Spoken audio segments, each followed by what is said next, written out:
Good afternoon बच्चों। देखिए आइए कुछ और प्रश्न करते हैं। एक्सरसाइज 9 है ना आपका, पाठ पाठ कह सकते हैं आप, ठीक है। पाठ कह सकते हो या अध्याय कह सकते हो। अध्याय 9 क्या पढ़ रहे हैं? बीजी व्यंजकों के जोड़ घटाने पढ़ रहे हैं। प्रश्न नंबर 4 का ए वाला खंड क्या है?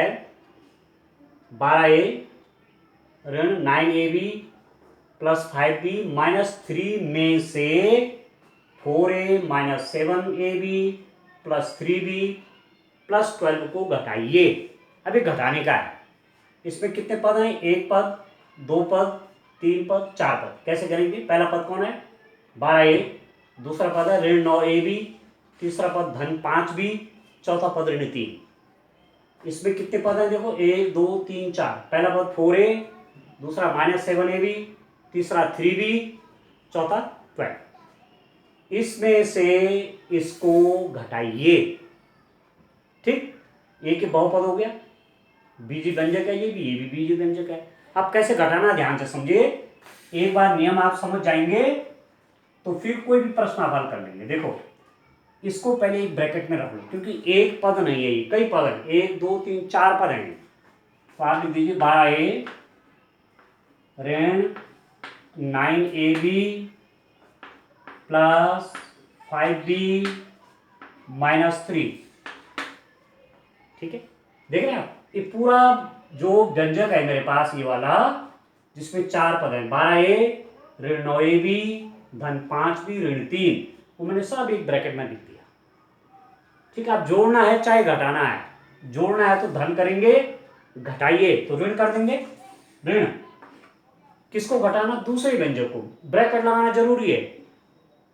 यदि उसमें एक ही पद है तब ब्रैकेट लगाने की आवश्यकता नहीं है, पर एक से ज्यादा है, दो पद हैं, तीन पद हैं, चार पद हैं या ज्यादा हैं तो ब्रैकेट लगाओ। देखो इसको घटाना है तो लिखो, इसका मान क्या है? 4a ऋण 7ab plus 3b plus 12।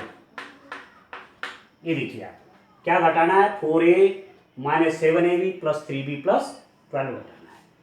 Bracket ना लगाता तो केवल यही घटता। ये सब घटाना है, इसलिए ब्रैकेट के अंदर रख दिए, ये सब घटेंगे।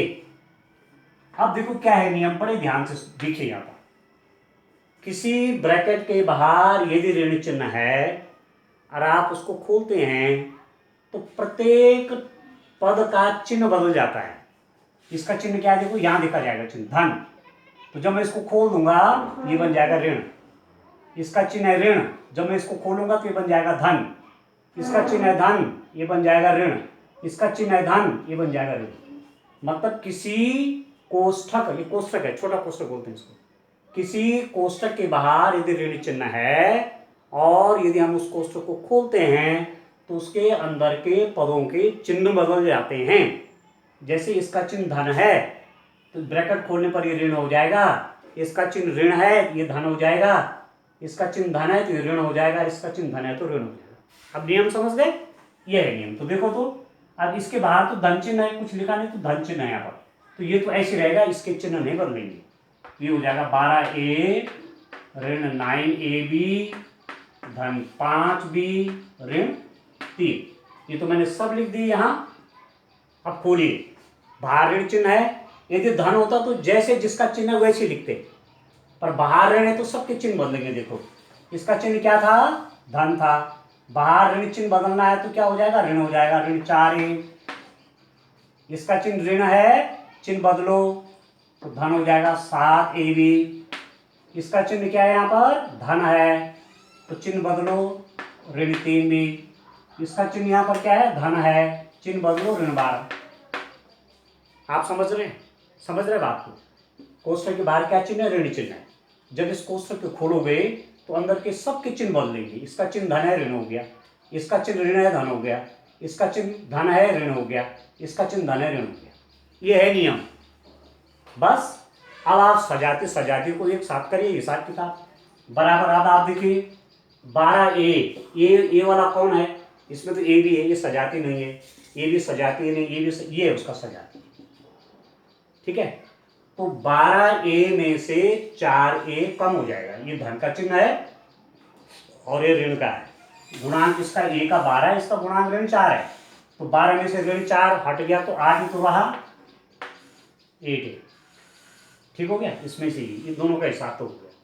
अब देखिए ए बी वाला कौन है, ये देखो ए बी वाला -9ab + 7ab, -9ab + 7ab, इसका चिन्ह है ऋण 9, इसका चिन्ह है धन 7, चिन्ह है ऋण 9, चिन्ह है धन 7, दोनों में ए बी है, तो समानपद हो गए। तो ऋण 9 और धन 7 कितने होते हैं, कहीं पर लिखा हुआ ऋण 9 धन 7 कितना होगा, ऋण 9 धन 7 कितना होगा।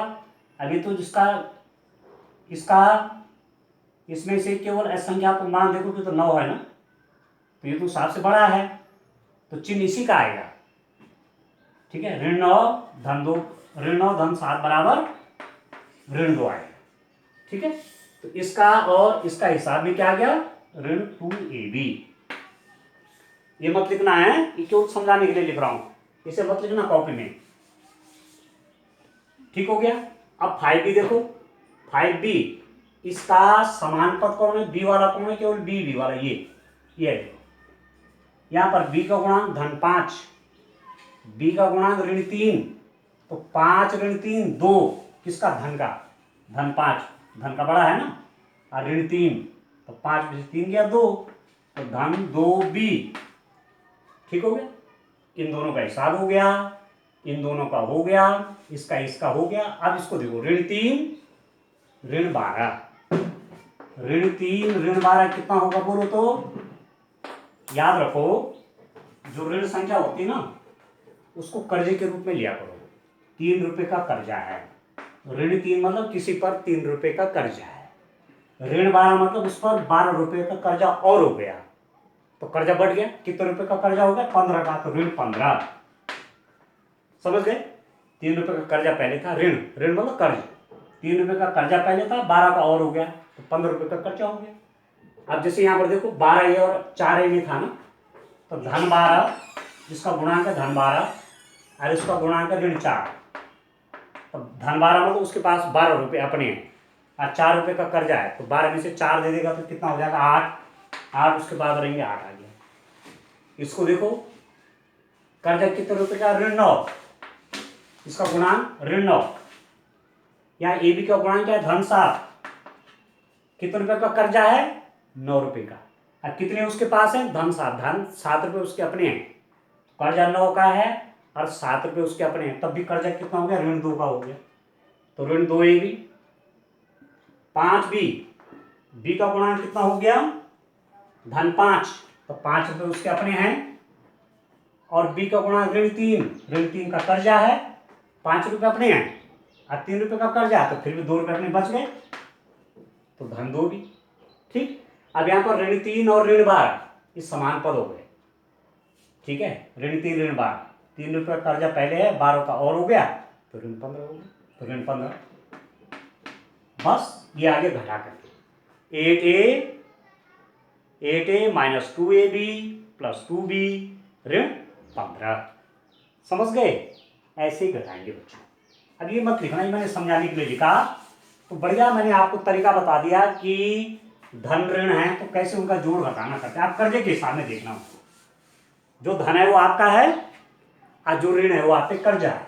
ठीक हो गया, अब इसका बी देखते हैं। ठीक है बच्चों, इसी का बी पार्ट देखते हैं आप कैसे करेंगे, देखो।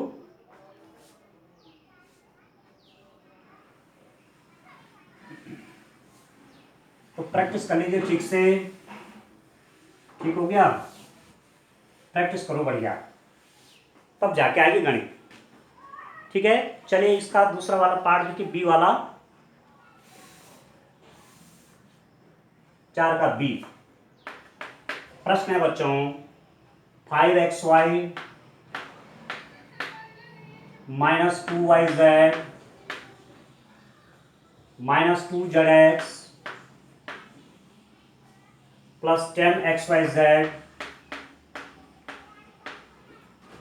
10xyz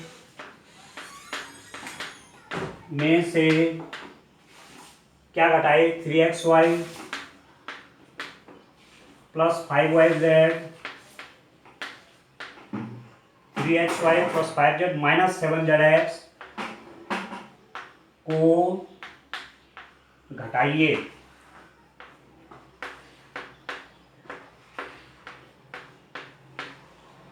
five x y minus 2yz minus 2zx plus 10xyz में से 3xy plus 5yz minus 7zx को घटाइए।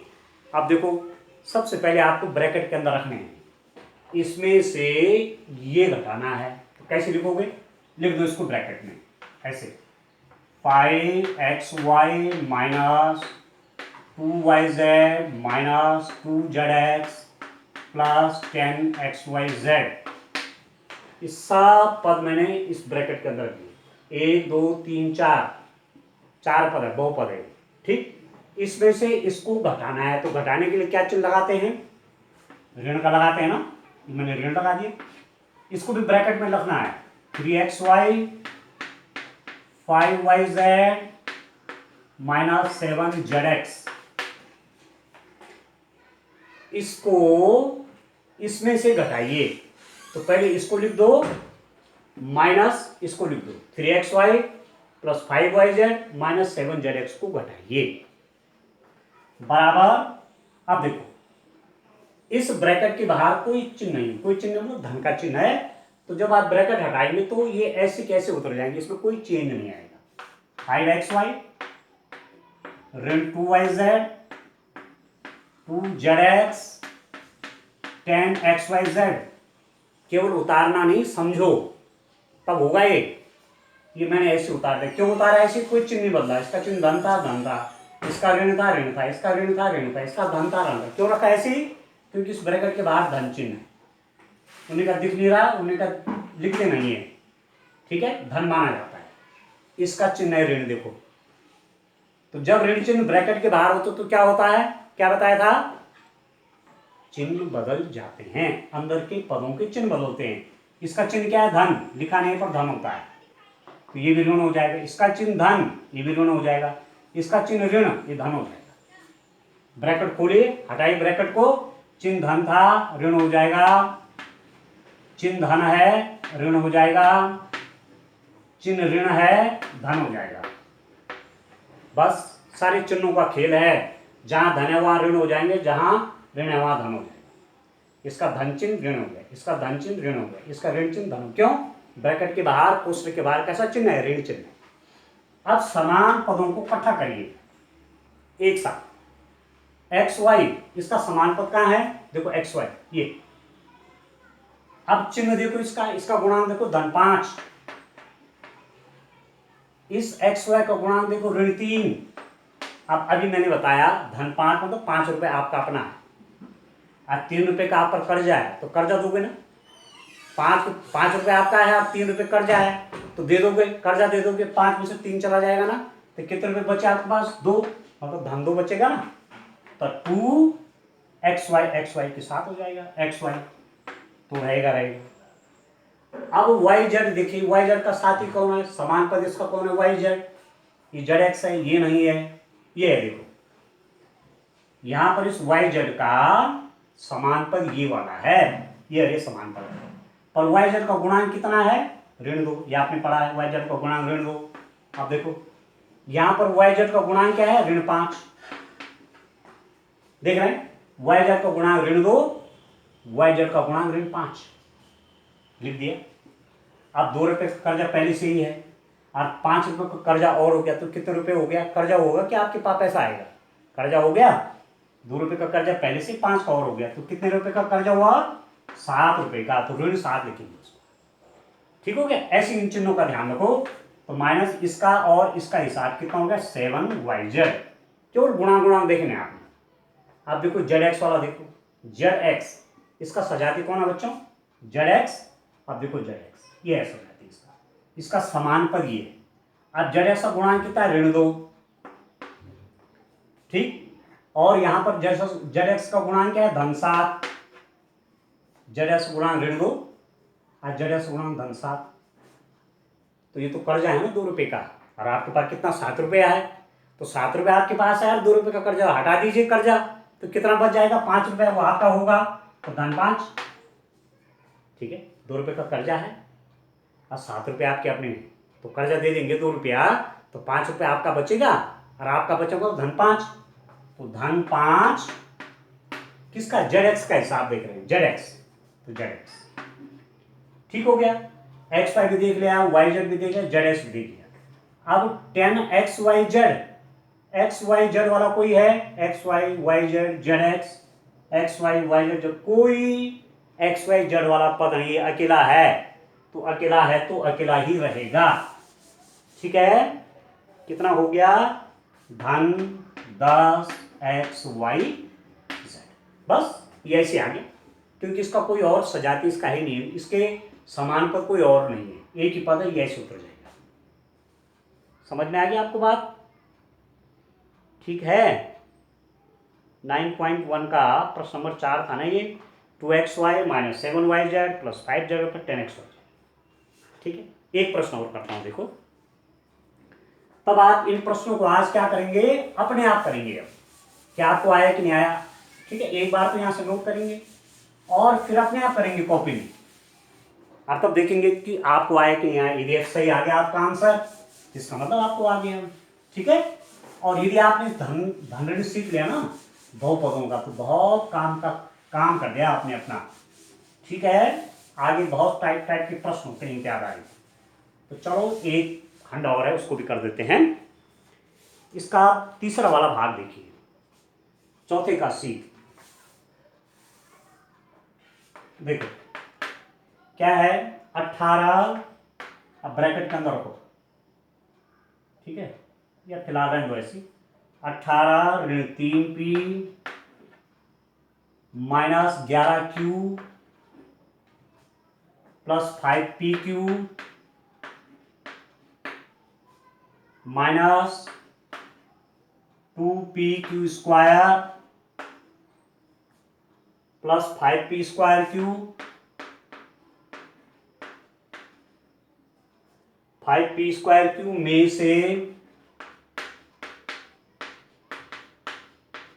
में से 4p square q,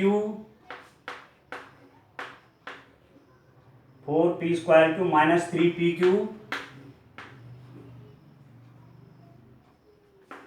plus 5pq square minus 8p plus 7q minus 10 को घटाइए।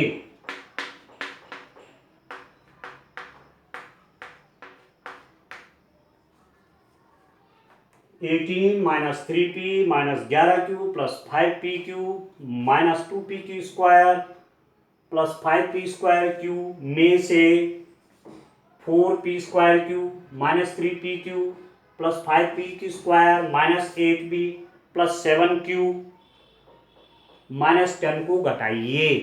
यह प्रश्न, इसमें से इसको घटाइए। अब पहले इसको भी ब्रैकेट के अंदर लिखो, पूरा तरीका वही है। देखो 18 minus 3p minus 11q plus 5pq minus 2pq square plus 5p square q, bracket बंद। इसके सारे पद देखो आए कि नहीं आए, 18 ऋण 3p minus 11q plus 5pq minus 2pq square plus 5p square q, minus घटाइए किसको, इसको लिखो 4p square q minus 3pq plus 5pq square. अब चलो मैं यहां लिख देता हूं, मैं minus 8p plus 7q minus 10, ये क्यू है बच्चों, ब्रैकेट बंद। ये घटाना है, तो क्या लिखा, 4p square q minus 3pq 5pq square minus 8p plus 7q minus 10। ठीक हो गया। अब आपको क्या करना है, इस ब्रैकेट के बाहर धन चिन्ह है, इसको तो ऐसे उतार दीजिए, बराबर 18 minus 3p minus 11q plus 5pq minus 2pq square plus 5p square q 18 minus 3p minus 11q 5pq minus 2pq square plus 5q square, ऐसे लिख दिया। क्यों लिख दिया? ब्रैकेट के बाहर क्या है? धन चिन्ह है, तो जैसा जो है वैसा, पर इस ब्रैकेट के बाहर क्या ऋण चिन्ह है। जब इसको खोलेंगे, ब्रैकेट हटाएंगे, बिना हटा के काम नहीं होगा। जब ये हटाएंगे तो इसके अंदर के सारे के चिन्ह बदलेंगे। इसका चिन्ह है धन, ये हो जाएगा ऋण, ये ऋण है, ये हो जाएगा धन, ये धन है, ये हो जाएगा ऋण, ये ऋण है, ये हो जाएगा धन, ये धन है, ये हो जाएगा ऋण, अरे ऋण है, ये हो जाएगा धन। ठीक है, तो हटा दूं, ब्रैकेट हटा रहा हूं। देखो इसका चिन्ह देखो धन का है ना, तो ऋण हो जाएगा -4p स्क्वायर क्यू। ऋण चिन्ह है तो धन हो जाएगा धन 3pq। ठीक है, ये ऋण कर दिया, ये धन कर दिया, ये हो जाएगा ऋण माइनस। ठीक है, चलो इधर लिख देता हूं -5pq स्क्वायर, इसका चिन्ह ऋण, -5pq स्क्वायर, इसका चिन्ह धन था तो ऋण, इसका चिन्ह ऋण है तो धन 8p, इसका चिन्ह धन है तो ऋण 7q, इसका चिन्ह ऋण है तो धन 10। आप समझ गए? इसका चिन्ह धन है तो ऋण, इसका चिन्ह ऋण है तो धन, इसका चिन्ह धन है तो ऋण, ये लिख दिया। इसका चिन्ह ऋण है तो धन, इसका चिन्ह धन है तो ऋण, इसका चिन्ह ऋण है तो धन। ठीक है, अब क्या काम है? अब समान पदों को एक साथ इकट्ठा करना है। अब इसको देखो 18, ये तो कांस्टेंट है। 18 के साथ इसका समान पद कौन होगा? इसका समान पद कौन होगा? 10 है। देखो नहीं है, 18 के साथ समान पद कौन हो गया? 10, कांस्टेंट है नहीं। तो 18 भी धन का है, 10 भी धन का है। धन 18 धन 10, 18 रुपये आपके हैं और 10 रुपये फिर आपके पास और आगे, तो 28 हो गए ना। तो धन 28, तो धन लिखते नहीं है तो 28 लिखते हैं। ठीक है, अच्छा ठीक है बच्चों, यहां तक समझो ध्यान से हैं। अब देखो इसके बाद P वाला, देखो P वाला कौन है? केवल P है, जिसमें P है कहीं, देखो हाँ ये है, देखो -3p और +8q। तो यहां पर P का गुणांक क्या है? ऋण 3, और यहां पर P का गुणांक क्या है? धन 8, ऋण 3 धन 8। 3 रुपये का कर्जा है और 8 रुपये आपके पास है, तो कितने रुपये बच गए आपके पास? 5 बच गए ना। ठीक है, तो धन 5 किसके किसके गुणांक ले रहे हैं? P के, ये हो गया। ठीक हो गया, P वाला हिसाब भी हो गया। अब आइए Q पर। ठीक है, ये Q वाला और कौन पद है यहां पर? देखो देखो ये है Q वाला। अब इसका गुणांक देखो, इस Q का गुणांक ऋण 11 और इस Q का गुणांक ऋण 7। तो 11 रुपये का कर्जा पहले और 7 रुपये का और हो गया, तो कितने रुपये का कर्जा हो गया? 18 रुपये का हुआ नहीं हुआ? तो ऋण 18 हो गया। ऋण 18 और गुणांक किसके हैं? Q के हैं, तो Q भी आ गया। समझ में आया अब तक कि नहीं आया? क्लियर हो रहा है? अब चलिए PQ का देखो, अब PQ को गुणांक देखिए। PQ, ये तो PQ स्क्वायर है, देखो ये अरे समान नहीं है। PQ जिसमें केवल PQ है, ये है PQ, देखो देख रहे हैं आप, 5pq और 3pq। यहाँ पर PQ को गुणांक है धन 5, यहाँ पर PQ को गुणांक है धन 3। 5 रुपये आपके पास है धन आपका, और धन 3 आपके पास और आगे, तो धन 8। तो धन 8 किसके गुणांक है? PQ के। ठीक हो गया, यहाँ पर PQ का हिसाब भी हो गया। चलिए आगे देखिए, PQ स्क्वायर। PQ स्क्वायर कहाँ है? PQ स्क्वायर कहाँ है? देखो PQ स्क्वायर ये है, देखो PQ स्क्वायर, इसके जैसा ये तो है और कोई नहीं है। इसका गुणांक कितना है? ऋण 2, और इसका गुणांक कितना है? ऋण 5। तो कितना हो गया? ऋण 7। इसका गुणांक PQ स्क्वायर का गुणांक ऋण 2 और यहाँ पर गुणांक ऋण 5, तो कितना हो गया? ऋण 7 -7 PQ स्क्वायर। ठीक है, ऋण 2 रुपये का कर्जा, 5 रुपये का कर्जा और, तो 7 रुपये का कर्जा होगा। कर्जा मतलब ऋण 7, और किसके गुणांक है? PQ स्क्वायर के, ये भी आ गया। ठीक हो गया। अब आगे देखो तो पी स्क्वायर क्यू, देखो P square Q, P square Q कौन है, देखो इसी के बगल में पी स्क्वायर क्यू, इसी की तरह तो है। ठीक है, इसका गुणांक कितना है बच्चों, +5। इसका गुणांक कितना है, ऋण 4 धन 5। 5 रुपये आपके पास हैं, कर्जा कितने का है, 4 रुपये का है। तो 5 रुपये में से 4 रुपये का कर्जा दे दो तो धन 1 बचेगा। तो +1 किसका गुणांक है, पी स्क्वायर क्यू। और याद रखना एक गुणांक नहीं लिखा जाता, ठीक है, जहां पर एक गुणांक आया उसको लिखा नहीं जाता है। कई बार ऐसा है, और आपको पूछा गया कि पी स्क्वायर क्यू का गुणांक बताइए, तो आप लिखेंगे धन 1। ठीक हो गया। अब आप देखिए सब कर दिया मैंने, देखो 18 और 10 भी कर दिया, 3p और 8p का हिसाब भी कर दिया, 11q 7q भी कर दिया, 5pq और 3e भी कर दिया, pq स्क्वायर का pq स्क्वायर के साथ भी कर दिया, p स्क्वायर q भी कर दिया। कुछ बचा, कुछ नहीं बचा, बस ये आ गया आपका, ये उत्तर हो गया। ठीक है, तो एक बार आंसर चेक कर लूं। पी स्क्वायर क्यू, अब इन्होंने आगे पीछे कर रखा, ऊपर सकते हैं आप।